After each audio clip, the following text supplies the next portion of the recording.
आपको समझना है। देखो क्या है, यहाँ पे लाभ 500% बढ़ जाता है, बस इतना सा बोला गया है। तो हमारी जो एसपी है वो 3 गुना हो जाती है। मतलब अगर पहले 1 थी तो बाद में कितनी हो गई, 3 हो गई। एसपी कितनी बढ़ गई, 2 बढ़ गई।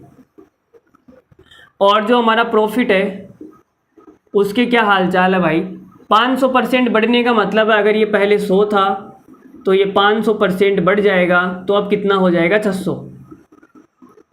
तो यहाँ से देखो कितना, मैं 0 0 हटा दूँ क्या इनका भाई, 100 से 600 हो या फिर 1 से 6 हो, बात तो एक ही है। तो मैंने इनका क्या कर दिया, 0 0 हटा दिया। मैंने इनका 0 0 हटा दिया तो 1 से कितना हो जाएगा, 6 हो जाएगा। कितना बढ़ जाएगा, 5 बढ़ जाएगा। ठीक है, इतनी बात समझ में आ गई। चलो, अरे भाई समझ में आ रहा है ना, 100 से या 600 हो जाए या फिर 500 बढ़ जाए, बात एक ही है। ये वाला सीन और पहले वाला सीन एक ही बात है। मैंने क्या किया, 0 से 0 हटा दिया।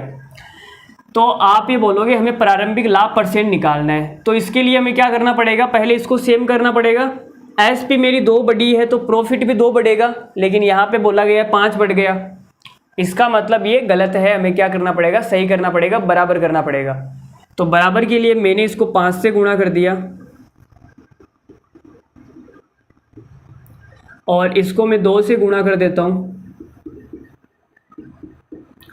तो यहाँ पे आप बताओगे कि जो एसपी है वो 5 से कितनी होगी भाई, 5 से 15 हो जाएगी, तो कितनी बढ़ जाएगी, 10 बढ़ जाएगी। और मेरा जो प्रॉफिट है वो 2 से कितना हो जाएगा, 2 से 12 हो जाएगा, तो कितना बढ़ जाएगा, 10।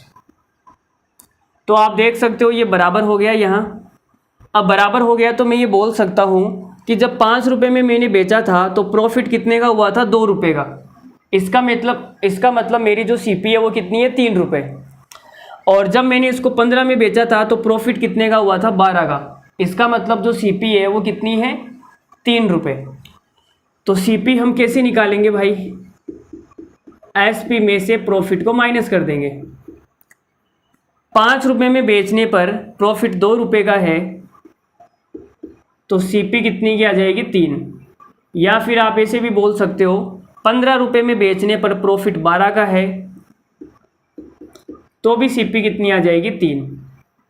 अब हमें निकालना क्या है, हमें प्रारंभिक लाभ परसेंट निकालना है। तो शुरुआत के अंदर जो लाभ है वो कितने का हो रहा था, 2 रुपये का। 2 रुपये का लाभ हुआ था, कितने पे, 3 पे।